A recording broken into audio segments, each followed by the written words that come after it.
nomination or proposer and seconder for somebody to chair the meeting? Councillor Feely. Councillor Maguire and seconder, Councillor McCarroll. Councillor McCarroll, thank you. So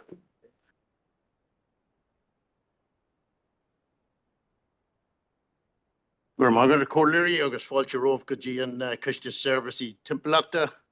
You're all very welcome to the July meeting of the Environmental Services. Item 1 on the agenda is apologies. Councillor McPhillips has sent in an apology, I believe. And Councillor Hayes, obviously. Councillor McGrath had indicated that he was likely to be. Councillor McGrath may be unable to. He may join online, but I don't see him on at the minute. He's not on at the minute, but may join us later. Go ahead, John. Councillor Crawford, mind blank. Councillor Crawford has an engagement at 2 o'clock and he will try and get in if the meeting's still running. Thanks for that, John. And Paul. Councillor Elliott. Thank you, Paul.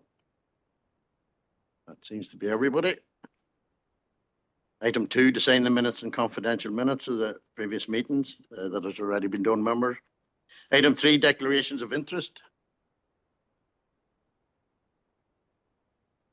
Nobody indicating. Thank you, members. So moving on then to item 4, Community and Wellbeing Directorate Report. And it's item 4.1. And that's Director John Boyle. John, please. Thank you, Chair. Street name and numbering chair for a development at Killyvilly in Enniskillen. The developer has sent in a number of names, and in accordance with our policy, the name The Paddocks is proposed for members to approve. So it's recommended that the council approves the name The Paddocks for the road serving the new development and to ask the developer to erect signage to identify the road name at that development.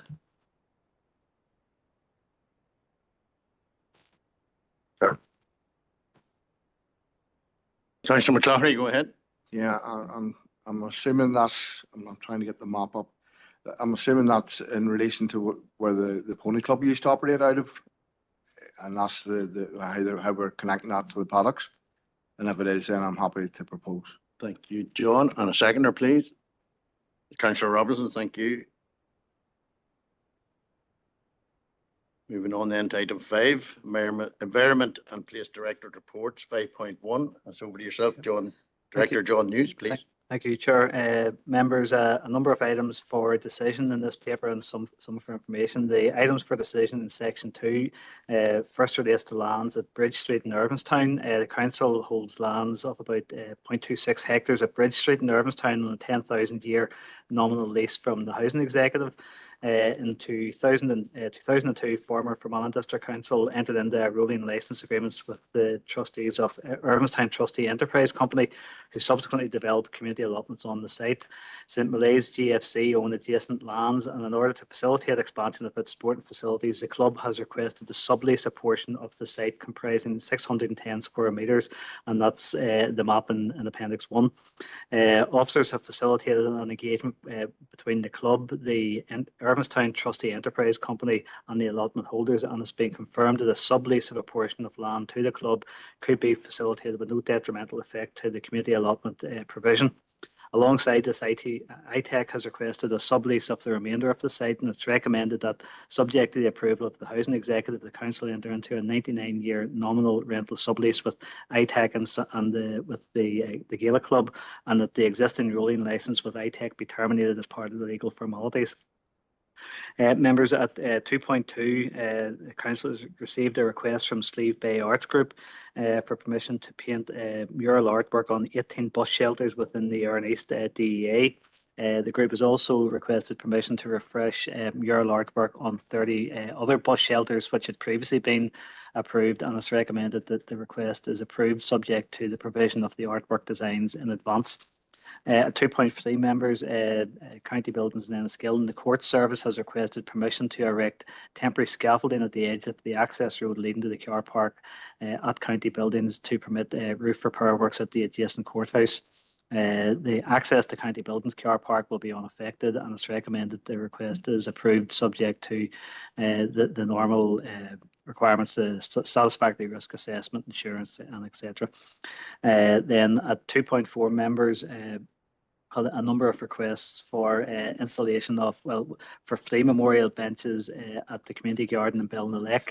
The proposed wording conforms with the council policy, and it's recommended the applications are approved subject to the receipt of a fee of £595 per application. Then members at 2.5, a number of requests for the use of council property at Ecclesville Park, Benton, at the end of July.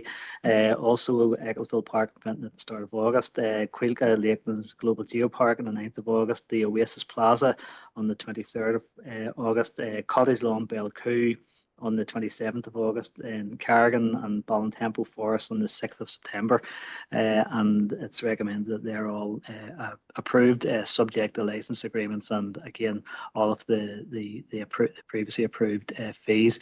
Members, there's also a request of 2.6 for retrospective approval of the use of a council property, and that was Enniskillen Castle and Derrychire playing fields on the 14th of June, and that was to facilitate the use of the grounds for the Enniskillen 10K on Saturday the 14th of June. Members, then at section 3, a number of items for information. First relates to lands at Henry Street in Enniskillen, and a notice of intention has been served on the council by NI Water advising of its proposals to lay 5 metres of underground ducting on the lands at Henry Street in Enniskillen, and LPS will assess the appropriate compensation payable to the council.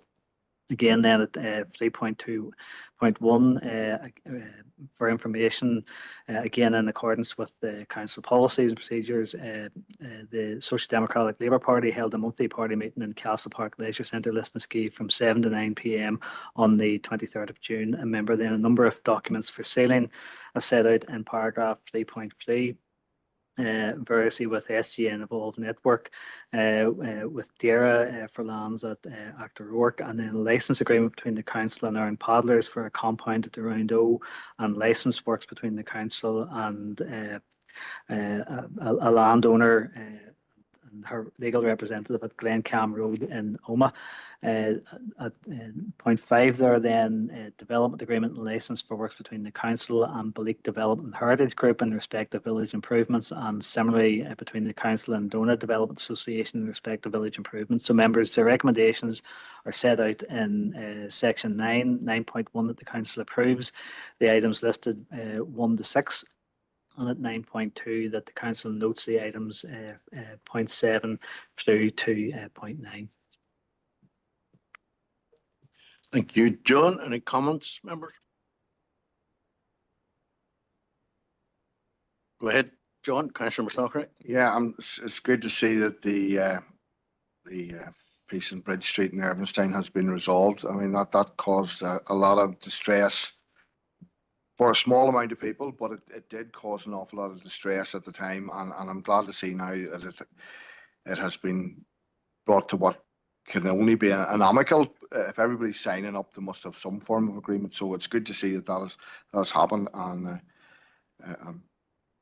I'm not really going to comment on any of the rest. I'm just going to go with the officer's recommendations. Proposed, Councillor McLaughlin. Thank you, John. And Councillor Feely, just bear with me.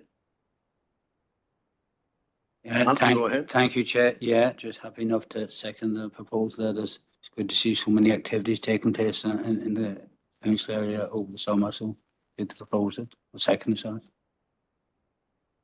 Okay, proposed by Councillor McLaughlin, second by Councillor Feely. All agreed, members? Agreed. Moving on then, item 5.2. That's over to yourself, John, again, please. Thank you. Oh, sorry, thank you, Chair. Members, the paper C in your meeting pack is a draft response to a DARE consultation on the proposed Nutrients Action Programme. Members, I'll not read through the detail of the report. Suffice to say that there's a draft consultation response was included at Appendix 1 for members' consideration. Again, within the summary report, we've highlighted that the NAP focuses on high risk areas, but stresses that regulation current or planned should be supported or must be supported by sufficient financial incentives and advisory support. And this is particularly essential to ensure that farmers, and especially small family-run farms, are enabled to adopt necessary practices and technologies to comply with existing and new regulations.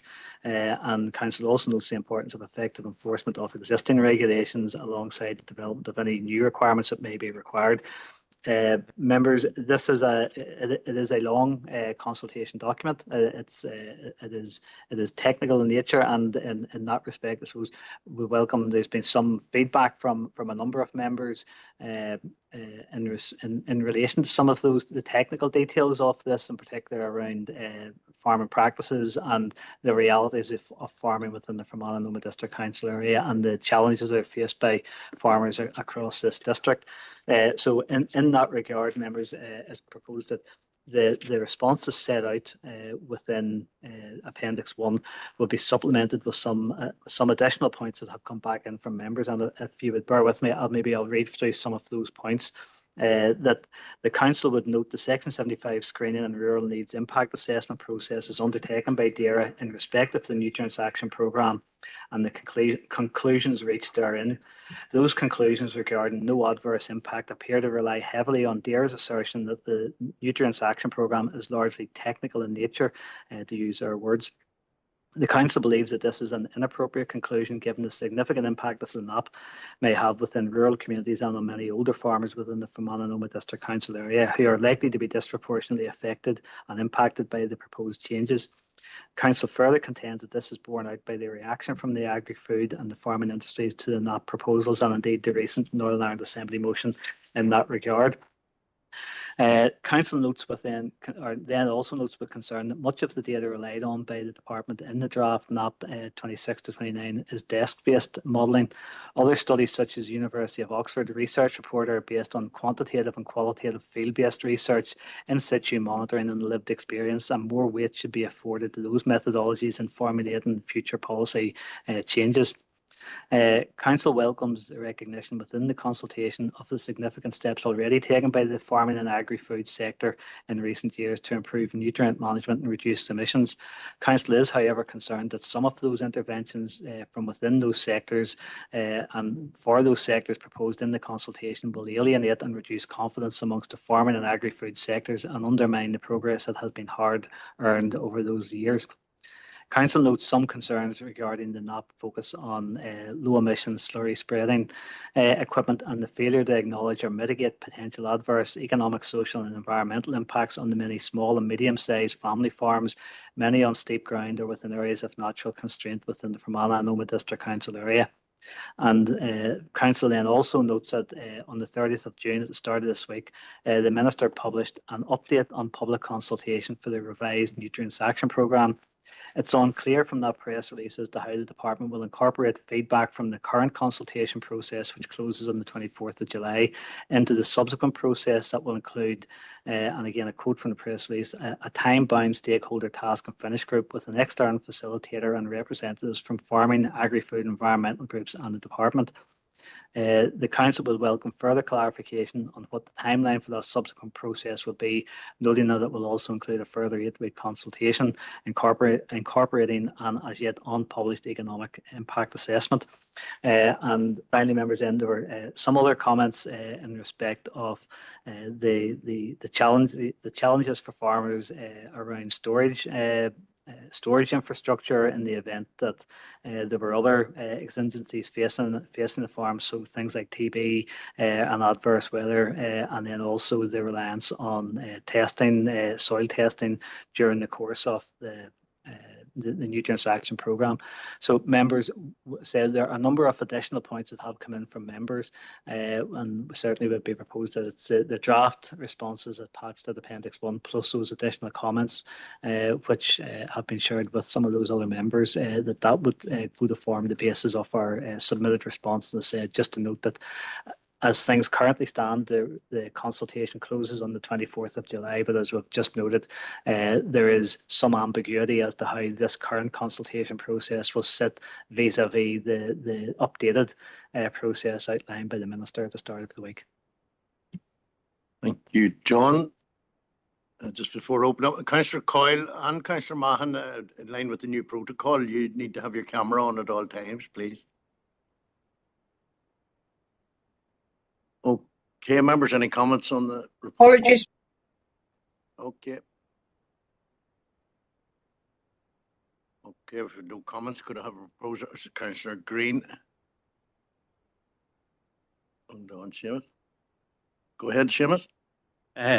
Yeah, I'd like to thank John there for taking into consideration some of the points that was made the last few days around this consultation. I find it very worrying what the department's doing. They obviously have seen that they have made a bad blunder in the first consultation, and now they've tagged on a second one to try and fix the emissions they had from the first one, the consultation around economic outputs and all of that. They're doing in a second consultation. So you'd wonder how the first consultation will have any relevance when all of this isn't being considered in the first consultation. It's really strange stuff. One of the things that I came across in our answers, for instance, was, do we agree on a 3-metre buffer zone? And the council has marked yes. I would have a worry around that as well, because at the minute, the environmental scheme that's out at the minute by the department that has just been launched is given grants and that to farmers for a 2-metre buffer zone and a 7-metre buffer zone.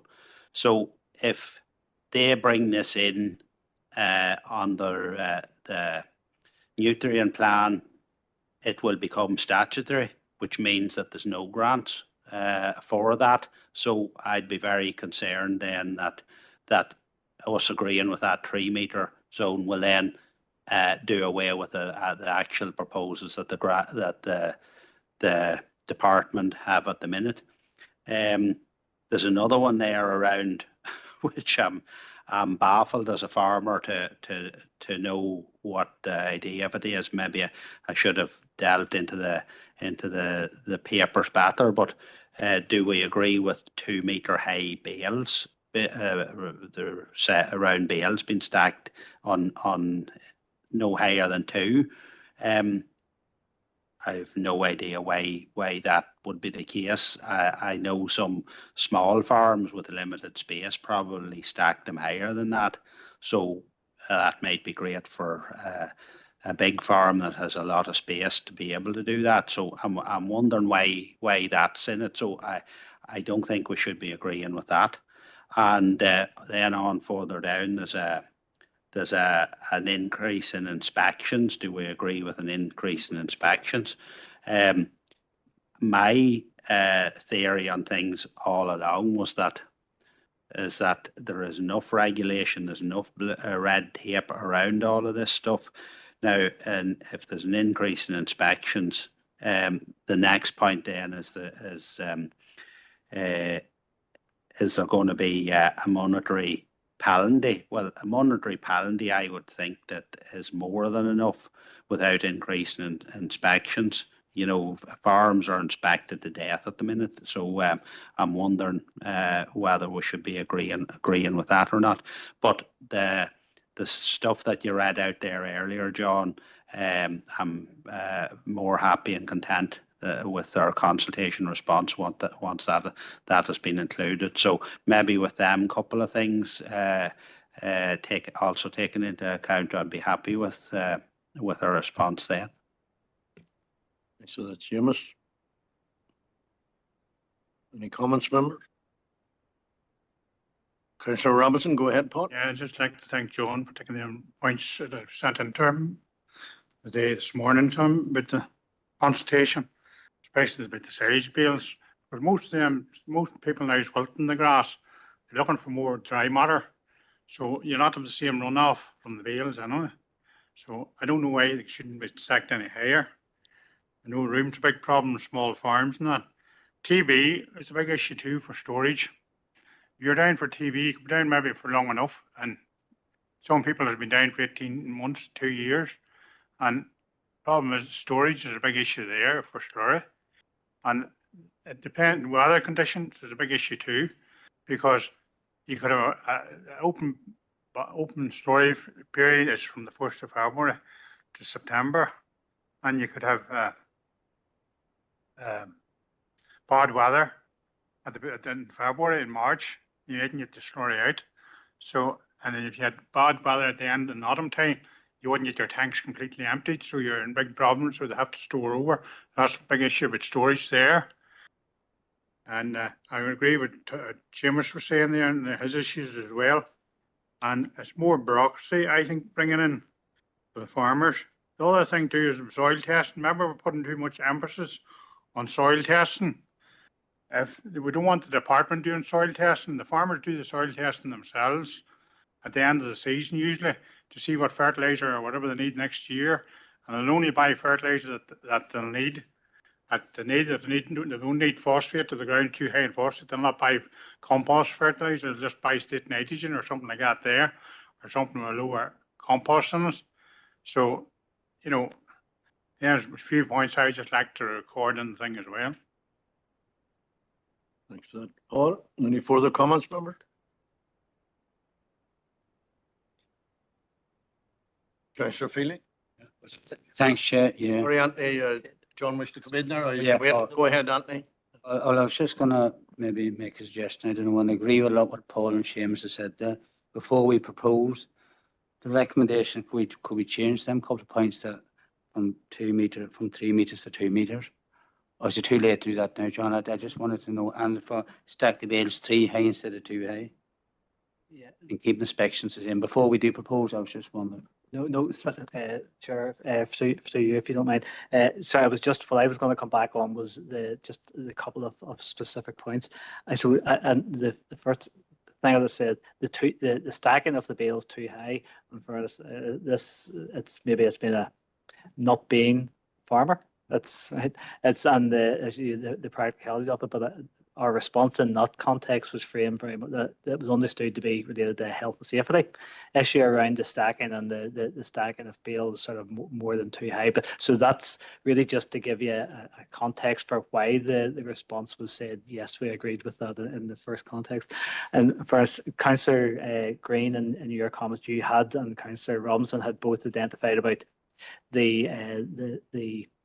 and extending the buffer to 3 meters, the detrimental impact that would potentially have on the availability of grants. So I think that is something, that comment about whether or not it certainly is not explicit that within the consultation that would be an impact, but I think it's a reasonable assumption to make that there wouldn't normally be grants for something that would be a statutory compliance matter. So I think we can absolutely reflect that back in, and that's something I would also expect to see picked up and an economic impact assessment, which as members have already referred to, is now going to be included in the subsequent submission. If it had been done as part of the original consultation process, all of that information would have been available through this current process, so we can absolutely reflect that.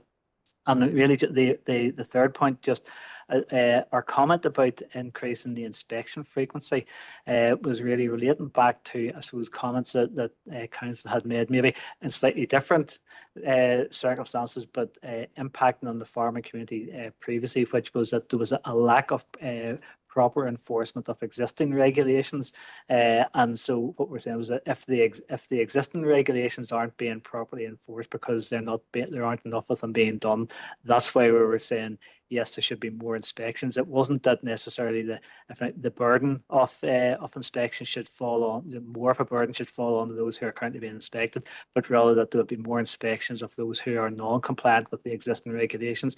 But happy to clarify that within the responses members suggest. Thanks, John. Councillor McCloughlin, go ahead, John. Yeah, thank you. like to thank Seamus for coming in to give his contribution. He's not normally on this committee, but he's come here today because I know how important it is to him, and Paul and Anthony as well. The stacking of the bales is one. Well, I haven't made any this year, but another year's space is tight, and I have equipment. I put them even higher than that, and I think maybe the height restriction should equate to the equipment that the farmer has available to stack bales. I can put them a fair bit higher than that and tighten them up, but I'm not going to go into that. The other bit is on the runoff. It doesn't seem to allow for a 3 meter runoff and a 2 meter runoff.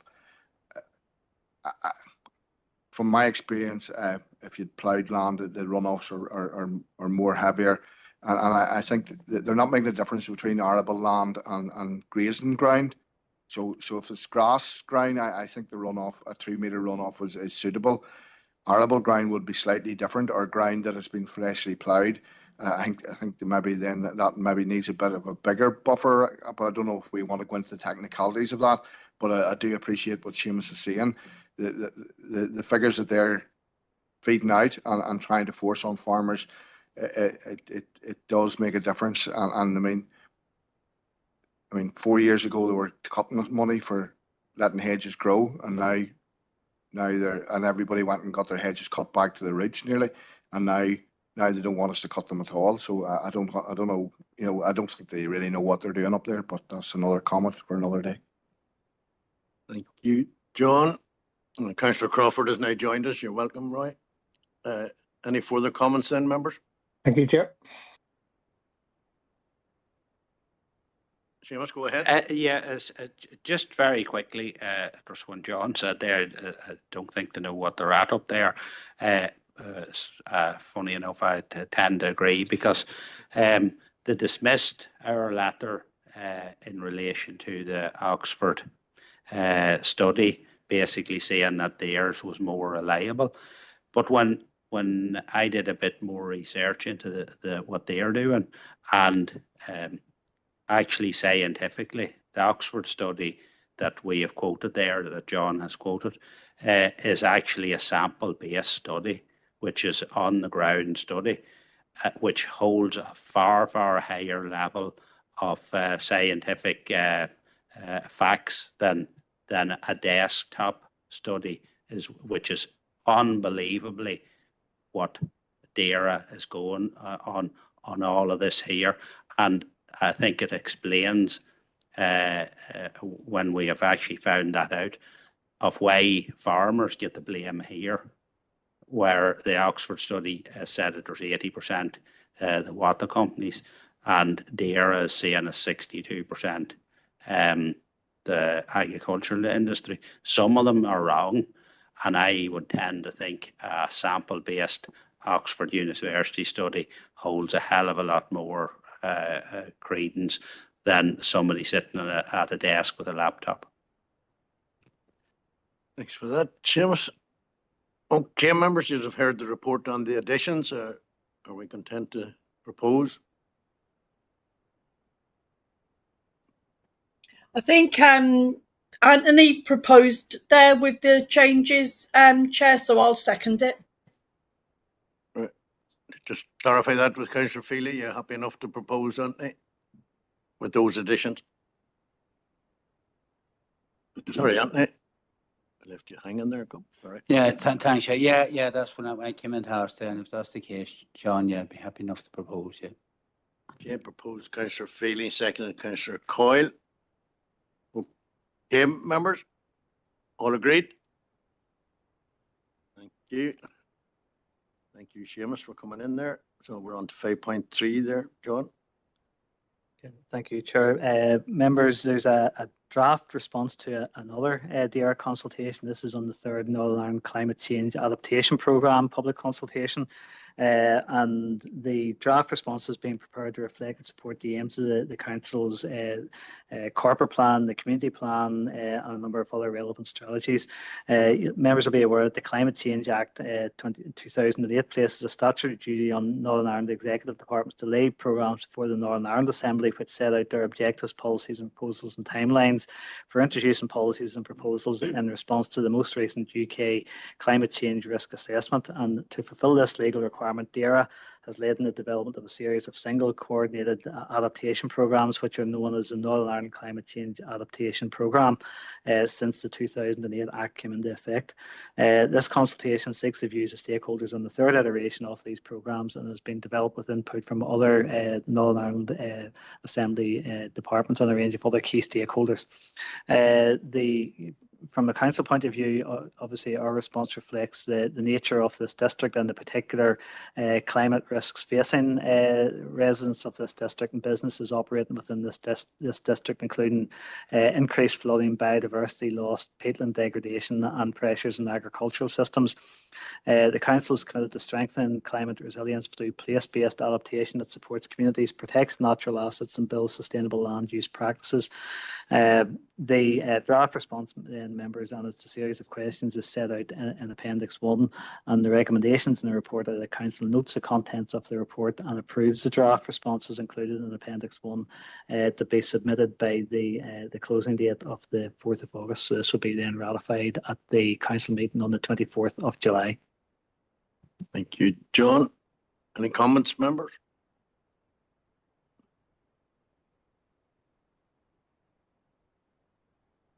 Go ahead, Seamus.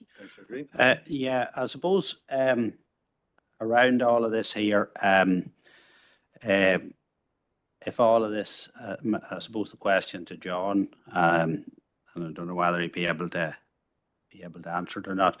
The Climate Change Act, I think, uses 1990 as the base year, and from 1990, carbon levels in the UK have decreased, not increased, decreased by 40%. And I'm just wondering if everything that's been proposed by the Climate Change Act and through this and what the council has, have we a figure of how much money the council will have spent to get to their climate change targets? And if then we do get to the climate change targets, the Climate Change Act, NI, we do reach them targets, what percentage will of emissions will we have globally reduced? What is the targets? If we have spent X amount of millions or indeed billions, how much will we have decreased global climate change by the fact that we've done that? Do we know them answers?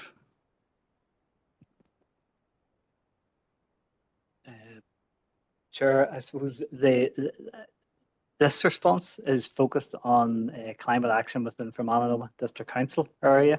I know your question had broadened it out to a UK base and then beyond that to a global base. What I will say is that the Northern Ireland Executive or the Northern Ireland Assembly approved the Climate Change Act in 2022, and within that legislation has committed Northern Ireland to a 100% reduction in carbon emissions by 2050. Fermanagh District Council's climate strategy commits us to being net zero in all of our council activities by 2040 and a net zero district by 2042. The council, and I think it was last month, we had reported in fact actually it was later this month, we have an update on the progress against our own climate action over the last 12 months and over the course of the last 3 years, where we're reporting significant reductions across our estate and across our fleet. We'll come on to that report later on. You're quite right to say, yes, from the baseline within that 2008 legislation is 1990, and there has been a downward trend But my understanding is that the trajectory at a UK level is that those 2050 targets and the trajectory within Northern Ireland is that the 2050 targets will be extremely challenging to meet on the current trajectory. But I couldn't give you a figure as to how much will have been spent globally or even within the district to reach net zero by that 2040, because obviously that's 15 years into the future, and it's I can't predict what money will be spent over the period of that time. Councillor Green again. Well, surely as a council, it would be only prudent that we would have a figure of what the Climate Change Act and our responsibilities. So I'll not ask you the globally and regional, but I will ask as a council. I think it's something that we should have. I think every council should have a costing on it. I believe the executive should have a costing on it, and I think any government that is responsible should have a costing on it. So as a council, what is it going to cost us? And I would then ask again, and I'm not expecting an answer on this, what effect will it have on global climate change? Because that's what we're talking about, is global climate change. And can I save anyone having to research it? I have researched it. It will have zero effect. Zero. It'll not even register on a percentage, not even on a point of a percentage. It will have zero effect. But it would be interesting to know how much it's going to cost this council to have to meet the standards that's been asked to have 0% change.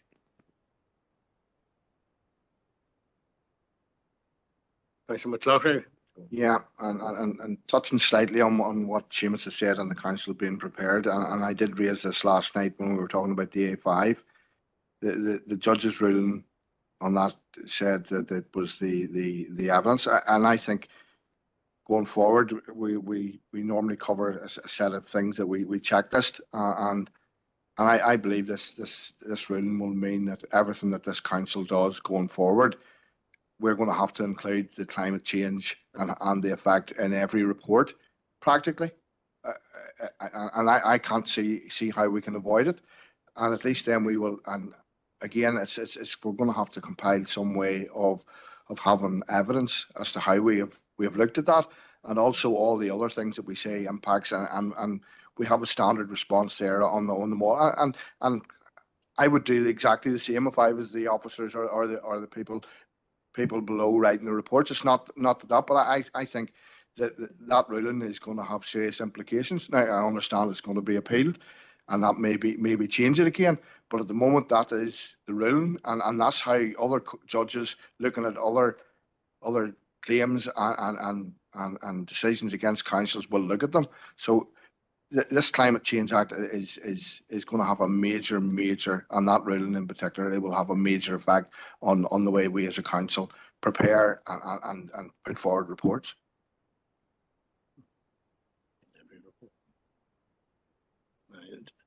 Councillor, or Director Boyle has just indicated we already do have that sustainable impact in nearly every report we get. But John, have you a response? Yeah, so I was just going to say, I mean, I suppose the question, the challenge that's been put out as to how much will it cost the council to get the net zero.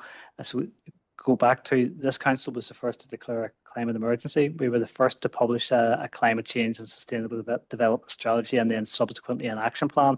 We've now reached the end of the first iteration of that action plan. Through the course of that action plan, I know I'm straying slightly into some of the later reports, but what we have done is we have baselined our Scope 1 and Scope 2 emissions.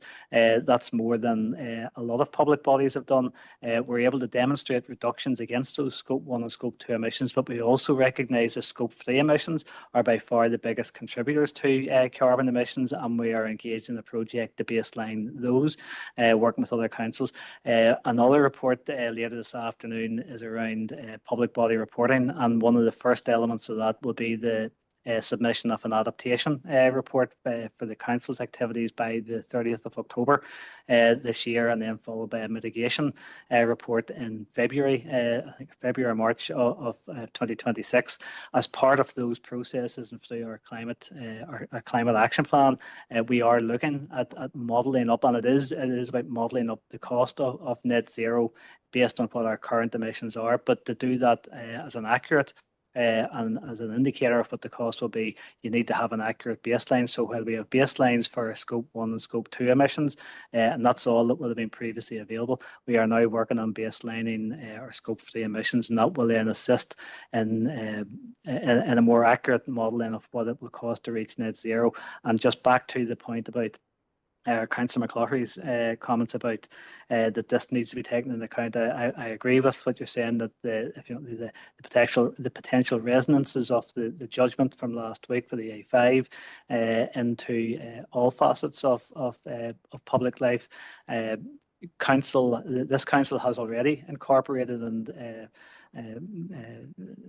Johns has referred to, all of our papers currently take account of what the sustainable development implications of every paper, or practically every paper that comes to this council are. But beyond that, we've also adapted or modified our investment processes. So around business cases, when you see business cases coming forward, whatever level they are, one of the questions that officers will answer will be, what will be the impact and opportunities for net zero or to reduce carbon emissions as a result of this project? So we do proactively take that into our decision making and investment decisions at this point in time as well. Chair, I'm conscious probably I've maybe strayed into business of other papers, as opposed to this particular paper is the council's response to the DAERA's consultation on NICAP plea. And this was just, maybe if I could bring it back to the recommendations in the report, that note the contents of this report and approves the draft responses set out in Appendix 1. Yeah, thanks for that, John. Okay, members, so could I have a proposer and a seconder and a note? Proposed Councillor McCloughry and a seconder, please. I'll second the chair. Councillor Crawford, thank you, Roy. Okay, moving on then to 5.4. That's over to yourself again, John, please.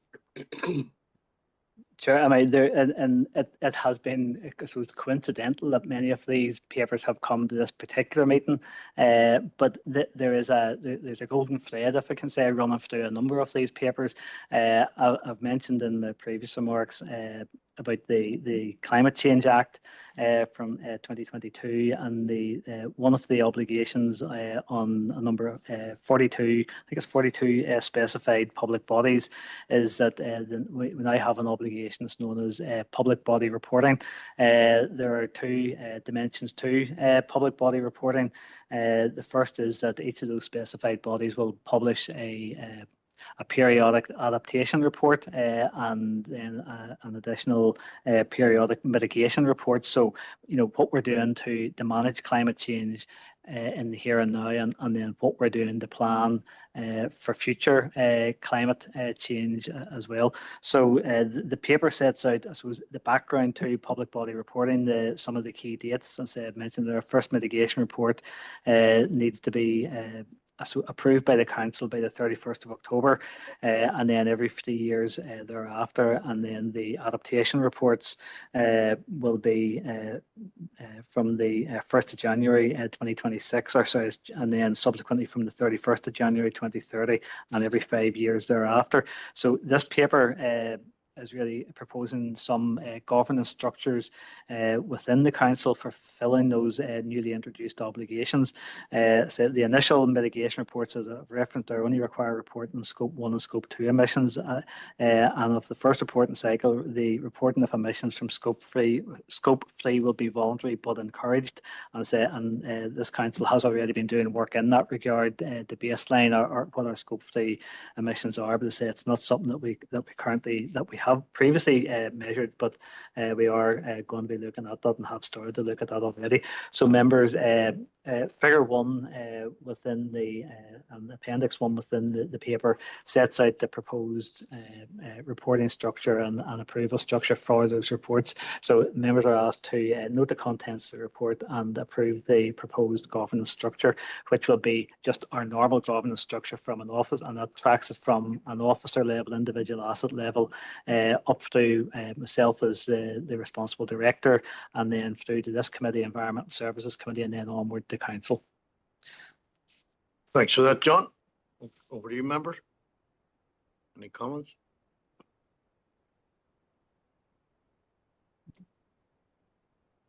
Councillor Green, go ahead, Chairman. Thanks. Just John, when you said, you know, you will be measuring climate change, what do you mean by, you mentioned climate change there regular, so and how do we measure what we're doing? As in, to me, the climate is what's all around us. So as a council, how do we measure the climate? We can't measure the climate as the bit of sky above from Ananoma, I presume. So in what way are we measuring that?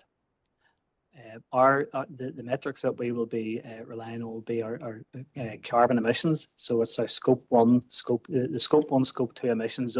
Those carbon emissions that we have direct control over, and our scope 3 emissions, which are emissions that we are indirectly responsible for, either by commissioning services or causing other activities to take place. So it's our scope 1, scope 2, and our scope 3 emissions, and that's what we track, and that's what we're reporting against within our climate action plan. You're quite right. It is for others to put a measure on or determine what climate, how it manifests, and that's not maybe necessarily a debate or a discussion for me to get into in this. But we will be measuring reductions in carbon emissions. Yeah, it's just that when we're measuring or doing something around climate, and we are actually having an action, as in omitting less carbon, which probably is debatable whether that will be happening or not. But if we're measuring less carbon, what the results of that then is, you know, if that is, which is this our legal duty to do, but it would also be surely prudent to know what the results of that is. But I suspect that there is no way of measuring that, of what the results of what we are doing will have on the climate, because it is, as I said before, zero. Sorry, John. Yeah, you probably think I'm picking on you today, but I'm not. But it's just 9 of the 10 papers were mine, so it's only right that 90% of the speaking comes from me. What I would say is that as a council, we are at the sharp end of adverse weather events. We have seen over the last number of years that there's an increase in the frequency and the severity of those adverse weather events. I know, and certainly many people, possibly not everybody, but many people attribute that to changes within global climate patterns. So by taking actions to reduce carbon emissions, again, which there's evidence to suggest that they contribute to some of those global weather patterns, which then manifest in adverse weather events within this district. We are seeking to do our bit for those things that are within our control within Fermanagh District Council to reduce carbon emissions in that respect. Thank you, John. Councillor Coyle, go ahead, Debbie. I was just going to propose or to note the paper, Chair. Thank you, Debbie. And have we a seconder? Councillor McColgan. Thank you, Marty. And then moving on to 5.5, John, please. Thank you, Chair. Members, this is a report on household recycling centres. Members are probably essentially two elements to this, and that's reflected in the recommendations. I suppose the second part was to note an update on a booking system for HRCs, and what I would suggest is that a lot of that has been covered in the discussion within the chamber and the council last night, and the information in respect to that booking system is there for information. Members, there was the front end then of the report focused on a harmonisation project that's been underway within the Environment and Place Directorate over the last 12-18 months, which was looking at harmonising opening hours and measures within HRCs. Members, since the paper was published, I know I've had some feedback from a number of members just around some areas for further inquiry on that harmonisation project. So what I would be proposing at this stage is that the members note the recommendations at section 8, that the council notes the contents of the reports and notes the update and the timeline in respect of the household recycling centre booking system, that those proceed, but that the decision in respect of approving a revised operational model, that would be deferred to allow officers to do some more research around that and to bring back some modified proposals later in the year. Okay, members. Councillor McCloughlin, go ahead, John. Thank you. Few things I need to clarify. I wouldn't be keen on changing the times, and as you said, I'm glad to see you're deferring it. I know we're going through a difficult transition from the way we operated previously, and we're encountering difficulties. People are getting their bins emptied, but not at the normal times and at strange times. So, and one of the recommendations is that they use recycling centres whenever their bins aren't emptied. So any changes at this stage would obviously cause further distress to people who are already getting annoyed when their bins don't get emptied. Also, last night during the debate around this, our councillor referred to the pilot scheme, and I'm just wondering what way that pilot scheme is operating.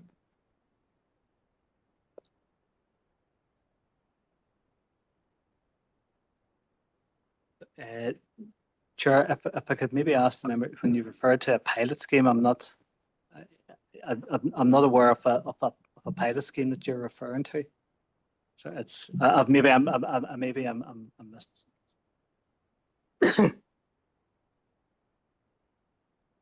Chair, it was just something I picked up during the debate last night, that one of the councillors referred to a pilot scheme operating, and whilst there was much debate on that, I wasn't aware of the pilot scheme, and I was just wondering if there was a pilot scheme and what way it was going to operate. Sorry, Chair, I didn't pick up a reference to a pilot scheme last night. Certainly at this point in time, we don't have, I mean, a pilot scheme, the opening hours for the HRCs remain as they are. Certainly I'll make inquiries about that, but I missed the reference to a pilot scheme in the discussion last night. Okay, Councillor Feely, go ahead, Anthony. Thank you, Chair, and thank you, John, for that. Yeah, I just want to clarify a few things as well, John, and just get my head right, that we don't make any mistakes. So you're we're deferring some of this about the opening hours of the recycling centres. Yeah, so I'm happy enough with that. So I just want to know if we propose the rest of the recommendation, can I email yourself? I know some councils have with suggestions of the opening hours and what people isn't happy with what we were going to propose there. And if we are proposing the online booking system, and of course you can phone in as well. I'm kind of like Councillor McCarthy there. I was just wondering, if we do that, is it going to be on a pilot scheme, like take for example, try it out for 6 months or a year to see how it's working, and after that we could review it? So if that was the case, and I'd be happy enough to propose the recommendation for going online and also phoning, but I'd like to see a review in maybe 6 months' time or 12 months' time, if that was possible, and also that I could email you suggestions for my ideas on the opening hours of other recycling centres in the rural areas. I just want a bit of clarification for that. Thank you. Okay, could we have a second of that? Sorry, Chair, can I make a point there? Oh, sorry, Roy, I didn't see your hand. Go Sorry, ahead, Roy. I'm just working on a mobile here, so quite limited here. No, it's just if I can ask the director, if it's appropriate to ask the cost, and if we do go down the line of an online booking system for HRCs, is there a price tag costing for that particular changeover? If it is appropriate, maybe not. About the staffing, is it reduced staff? Is it more staff for it? Just a general point on that. And just obviously, as I cover Lisbon as part of my DEA, as you all are aware, Lisbon is closed. There's no issue with that because I was on the grounds of health and safety. But can the director maybe update us? Has there been any more scoping done out, or any way forward of getting us more of a site or some kind of a moving forward on this, because tempo is going to be reduced from 5 days to 2 days. That's not really acceptable for the residents of Lisbon. Sorry, Roy. That's not on the report. That's what the director has explained, that it's withdrawn for further consultation. That's okay. Reference to that part of the report. No, that's fine. If it's not appropriate, it's not appropriate. I just wanted to make that point. Just right. Happy enough, John, with answers there. Chair, I know your Councillor Green was maybe indicating, so I'm happy if you want. I can do everything at one go if you want. It's Chair, I'm indicating as well. I did see your hand up there, Debbie. Go ahead. Okay, thank you. Well, I have to say, John, I thought it was going to start as a kind of a pilot scheme, or for well, definitely to be reviewed anyway, which means that's a pilot scheme. And I thought that had been discussed. So I'd want just a little bit of clarification around that, or when it can be reviewed, where as Anthony has said, in 6 months or a year. But the other things I just would like added to that, apart from the opening times, is that we also discussed around southern car registrations, and that the booking system is attached to people's addresses and not to the registration of their car. For several reasons. They could be working down south, or they could be having a relation visiting, helping them out, especially older people, their kids coming up from wherever, Sligo, Dublin, wherever. And the other thing was that was mentioned to us was that John actually mentioned himself last night, somebody walking in. Would they still, now somebody walking in obviously isn't going to have a bed or a sofa on their back.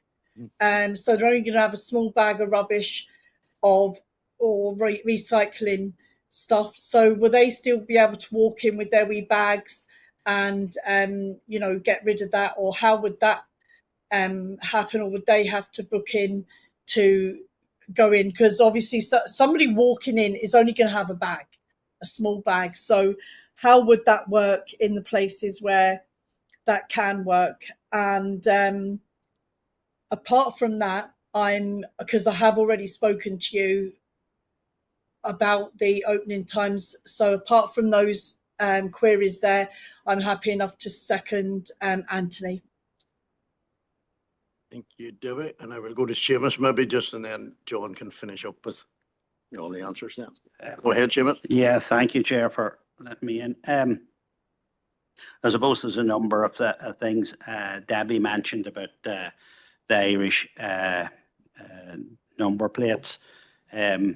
I don't live far from the border. There's people lives right on the border. Their next door neighbour could be 50 yards down the road, who has an Irish registered car, who lives in County Monaghan or Cavan or wherever, and they might be the only transport to have. So that needs to be taken into account. I suppose the closing times, and I know it has been withdrawn, but just to give a background on it, Rosslea was being proposed to be taken down from 5 days to 2 days. Now, Rosslea is on the periphery of the council area. A lot of services was already taken away from it, and it would be an awful day that the council then starts to rip more services from a village like Rosslea, and I would never ever be in support of that. The booking system, I suppose, my main reason for giving it a qualified a yes is because it hopefully will help with the health and safety, and will ensure that the rural recycling centres remain open. So that's where I'm coming from on that. And just one other question: there is people out there, and it was actually referenced last night, who talks about that you're going to be limited to how many times you can visit the recycling centre. Is that the case? And if so, how many times are we talking about that a person or a car would be limited to go to it? Because I think I would again be completely against that as well. So can we clarify that maybe before we go to the vote? Chair.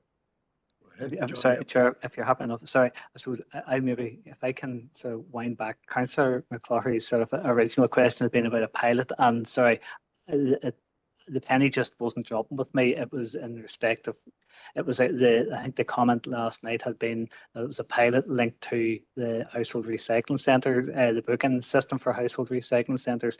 The council, and I said, I know we've been through this, has took a decision to introduce a booking system, and that has been, and we're working through that process.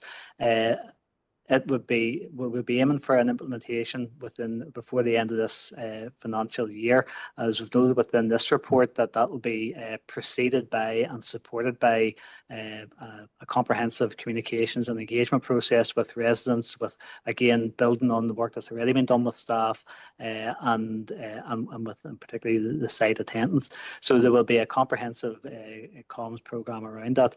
As part of the introduction of any new system, we absolutely will continue to monitor and review it, and it would be a normal course of practice that, as we do with so many projects and initiatives, that we would then bring a report on the effectiveness and any lessons learned at a point after the system has gone live. So whether that's 6 months in, and again at the end of the first year, and the council always reserves a right to review its systems and the operational model. So I think that would just be normal practice. It was just when you were framing it as a pilot, that it just threw me. So apologies for that, was my misunderstanding, and hopefully that also maybe sort of addresses a point that Councillor Coyle had raised, that we're saying yes, the council has agreed that we would implement the booking system, but we will of course keep it under review and bring regular reports back to Environmental Services and back to council on the effectiveness of that process.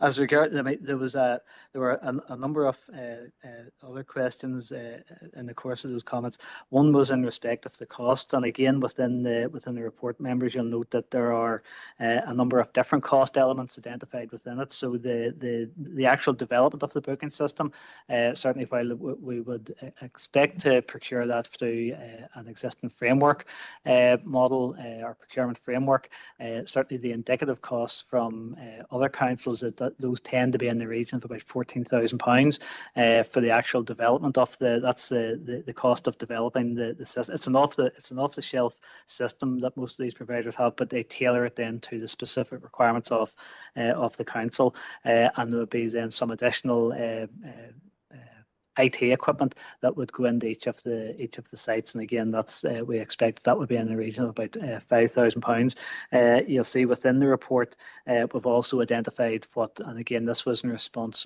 to a previous query from the Waste and Recycling Group as to what the anticipated benefits of it might be, and one of those that's been alluded to and we've referred to on a number of occasions has been a reduction in out of district waste. So whether that's from Derry and Strabane council areas, Mid Ulster council areas, or from across the border, but it's about a reduction in out of waste, and the efficiencies or the savings that other councils have seen in Northern Ireland once they've introduced this have varied anywhere from between 10 and up to 30% reductions in out of district waste in their sites.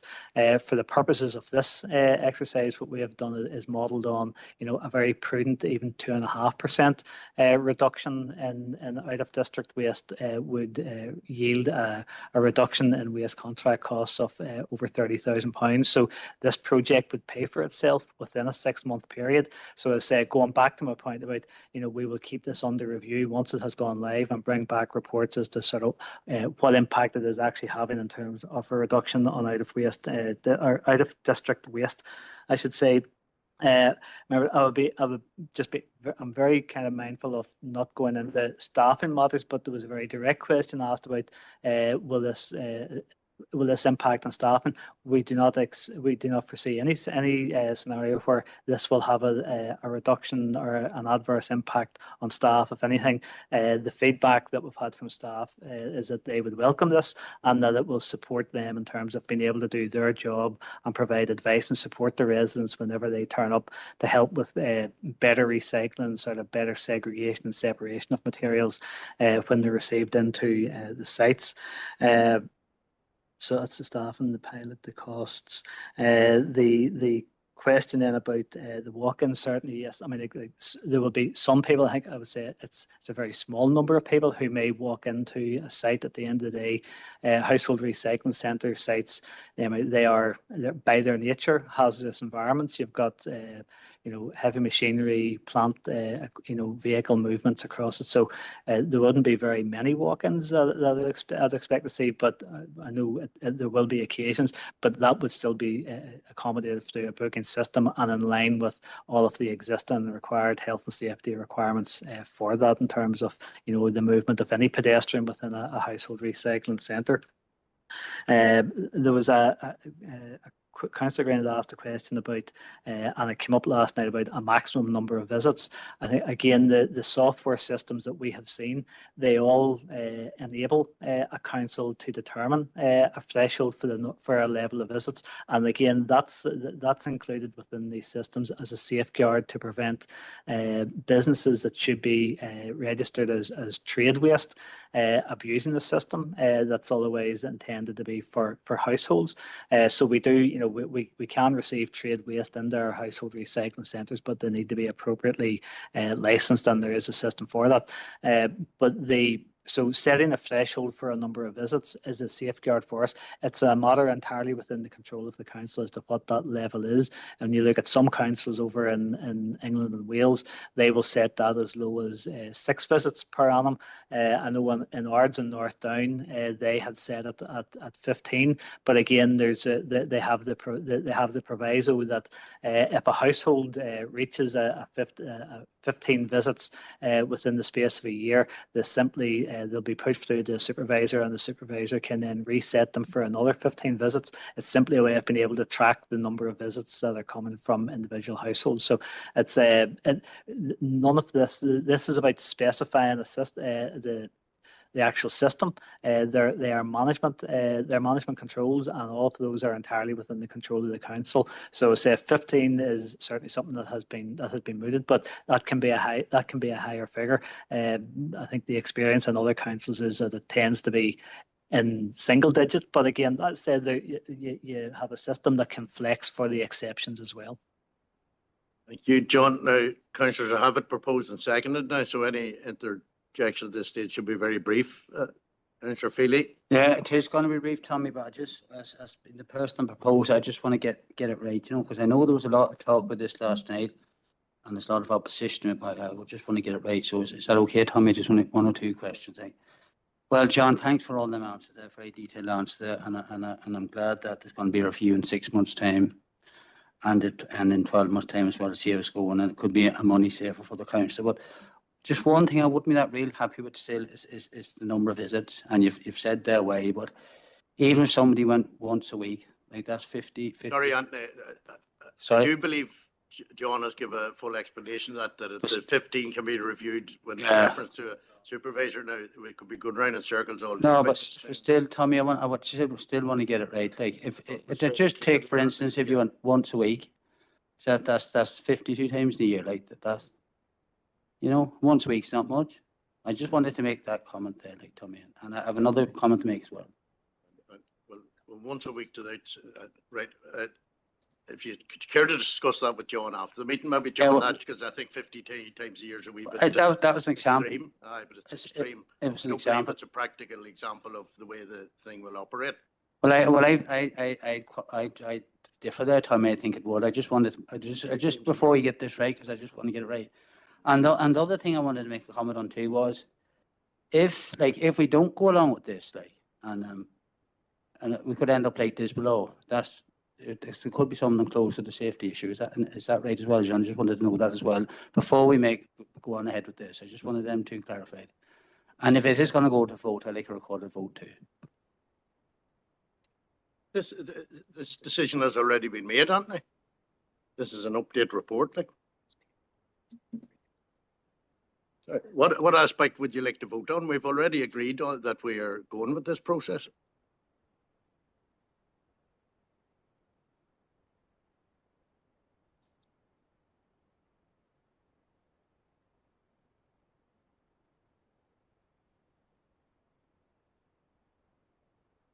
Chair, before you move on, can I ask a question? Just hold on, there is other members have indicated prior, right? That's okay, Cromwell. I can't see the system, so I'll be guided by yourself.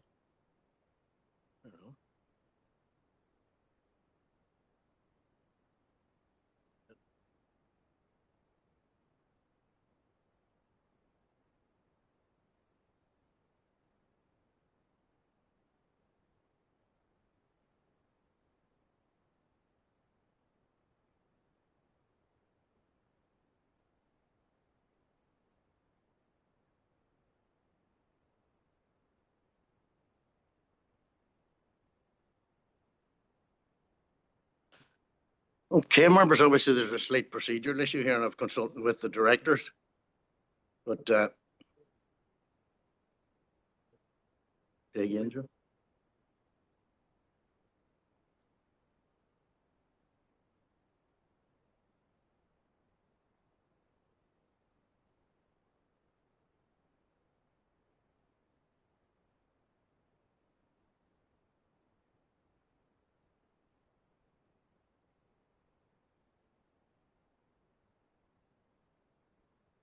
Right. Are you happy enough to clarify that, Joe? Just a suggestion here from Director John Hughes. Chair, I understand if you want the points that members are making and the concerns that they're making. I suppose just say council has taken the decision to implement the system. This report was to give you an update on the timeline for that it will be before the end of this financial year. I think realistically it will be, and it will certainly be in the last quarter of this financial year.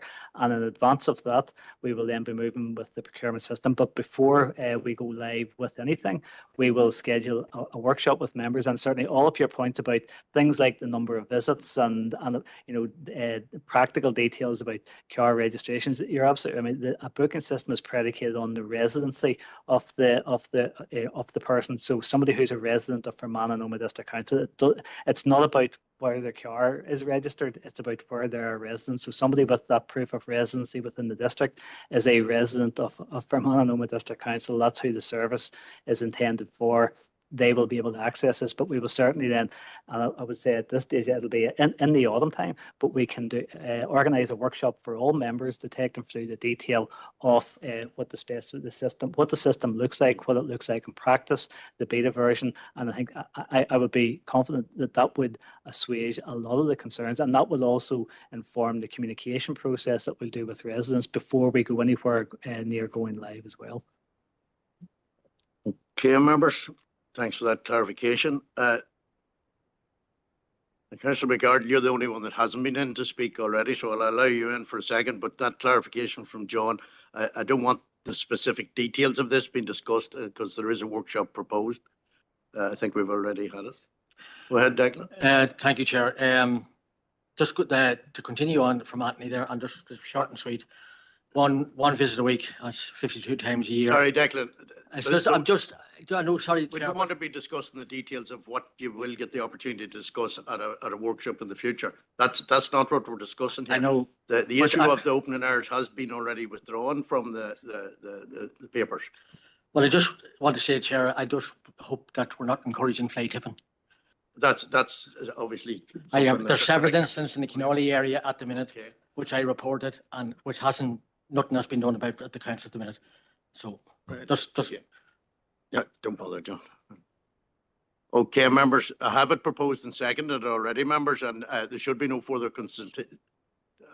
Anthony, really, this is way beyond any of the normal procedures, 3 and 4 times. Go ahead. Final comment? I want to call a 10-minute recess, Tommy. I want to chat with my party colleagues, if that's right. I'm going to propose that. 10-minute recess. Thank you, sir. Okay, members, we have a proposal for a 10-minute recess from Councillor Feely, seconded by Councillor McArdle. All agreed? Councillor McCloughery is objecting to a quick comment, John. Yeah, Chair, and I mean, my party are clearly opposed to parts of this report, but this is a report for noting. The only part that we were going to be voting on has been withdrawn by the director. So I don't see why we need to. We're not going to change anything. This is a noting of a report. I can't understand why we're going to waste 10 minutes while we have a talking shop over it. We've already had it. Okay, I'm just going to go over the show of hands because I'm not going to set up a vote on this. So they have a proposal to take a 10-minute recess, which will bring us to 25 past. There is another meeting scheduled for 4 o'clock today.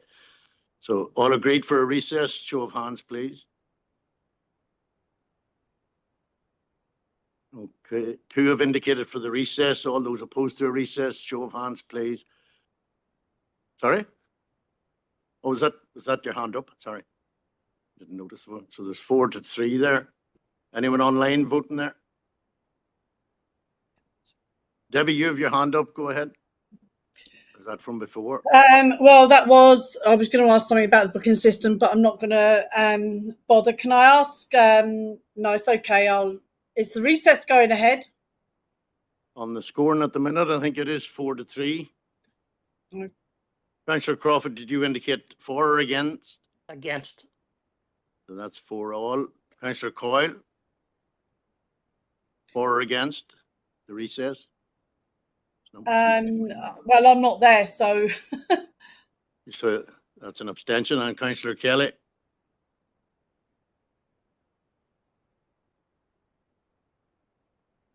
You're on mute, Catherine. Same as Tommy. I'm not there either, so I'll not be able to partake in it anyway. So yeah, that's an abstention. So I think we're at 4 all. Thanks very much, members, for putting me in this position. But I have to agree with Councillor McCloughery on that. I think further discussion will not be benefited by a recess. The further discussion will take place at the workshop. And as Councillor McCloughery indicated, there's only a single part of the report that we're agreeing to today. So, and that was proposed by Councillor Feely and seconded by Councillor Coyle. Are we all agreed with the noting of the report? yeah. All agreed? Yeah. Okay, moving on, members, then to item 6 on the agenda, reports for information, 6.1, and that's over to yourself, Director John News. Thank you, Chair. Members, so this is an update report in the A5N2 Cross-Border Committee members, and I suppose what I would note is that this issue of the A5 Western Transport Corridor was discussed at Council last night, and you'll recall that the Chair proposed some actions as a result of the judgment that was published last week by Justice Michael Linton in respect of the A5. So members, this report is really just to note the update in the work of the A5N2 Cross-Border Committee. Okay, could we have a proposer, seconder to note? Proposed. Proposed Councillor Coyle, a seconder, please. Councillor McColgan, thank you, Marty. 6.2 on the agenda. Over to you again, John. Okay, thank you, Chair. Again, members, two items within this this report, both of them to note. The first of those relates to an update on the Council's Climate Action Plan delivery to the 31st of March 2025. The report gives an overview of the progress against the 41 actions that were agreed back in 2020. And as you can see from it all, 41 of those have been assessed as being green, with showing good progress towards the outcome. Appendix 1 and Appendix 2 provide a detail or an overview of the key achievements across each of those themes, and Appendix 2 provides an overview of the Council's carbon footprint arising from Scope 1 and Scope 2 emissions. I'll not go into the detail of that. There is a lot of data within that Appendix 2. Members, I suppose just a couple of things that I would maybe draw attention to in respect of the key achievements against each of the 6 thematic areas. On energy and buildings theme, over the course of the last 4 years, the Council has achieved almost an 18% reduction in carbon emissions across the state. We have completed energy audits at 24 sites, and 475 households across the district have been referred to the affordable warmth scheme. Under the theme of transport, 85% of the Council's fleet now uses HVO biofuel, which is leading to a 32% reduction in carbon emissions.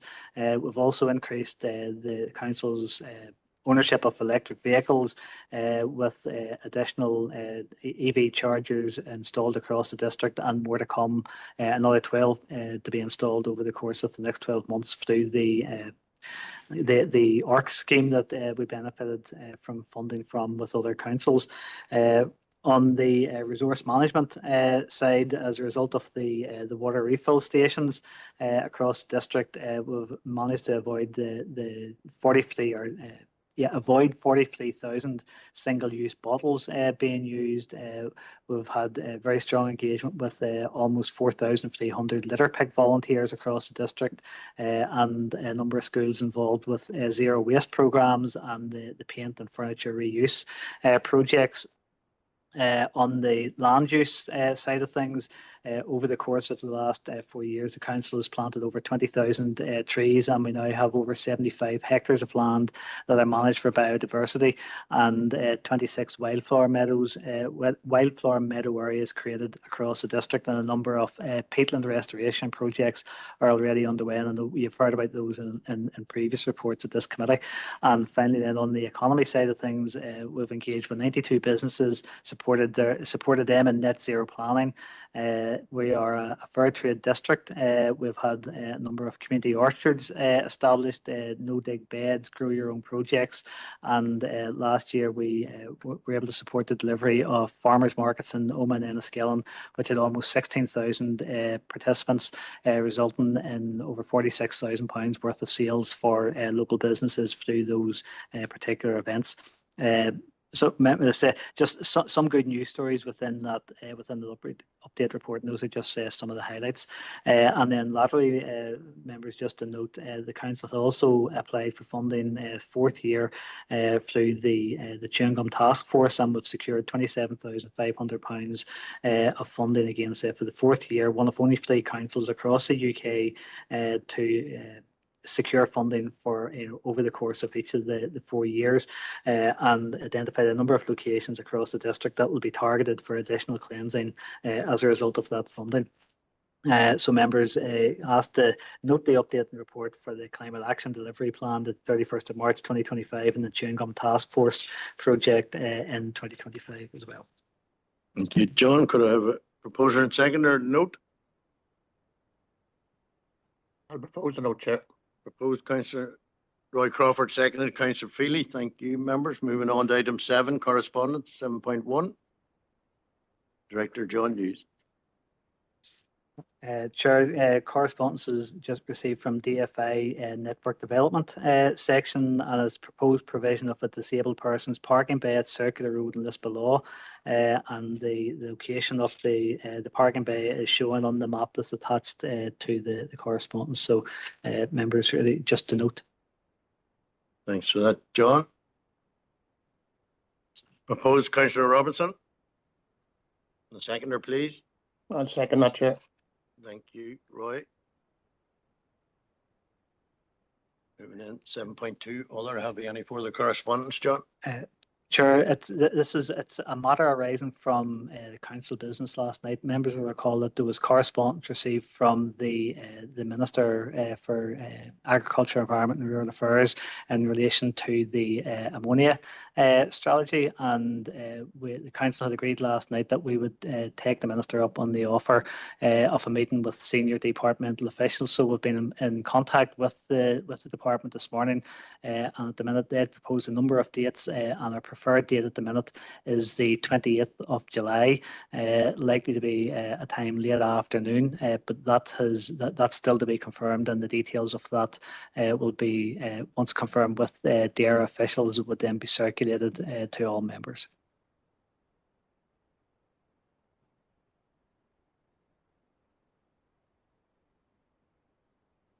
Okay, members, that was for information there, Paul. That be online or face to face? Chair, I'd ask the same question. My expectation is that it would be online. Okay. We don't need that proposal. No, that's purely for information, members there. Moving on then to item 8, any relevant or urgent business? John, you have one item, or is that was it? You dealt with it under other correspondence? Okay, so we're moving into confidential. Could a proposer and seconder proposed answer? Anthony Feely, seconded Paul Robinson.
confidential, Councillor Robinson, seconded Councillor McCloughery.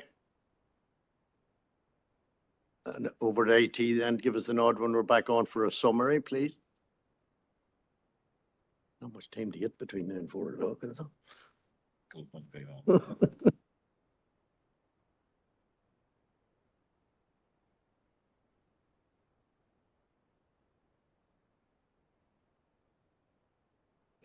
You go ahead, John. Go ahead, John, please. Chair, while in confidential business, members considered two reports, one in respect of a number of estates matters. Members considered the recommendations and agreed the recommendations, and also agreed that we would write to Land and Property Service for a query arising from one of those recommendations, and also considered a confidential report on waste procurement related matters and potential legal issues there. So members approved, or they were asked to note the contents of that report, and duly noted that. Thanks for that, John. Good proposer and second, proposed again, Councillor Robinson, and seconded by Councillor Hawkes. Thank you, members. That concludes the business for the first part of the afternoon. Okay. Lana, well, yeah, good luck home. And Debbie, you're sitting with your hand up there. I'm sure you don't want to come in at this stage.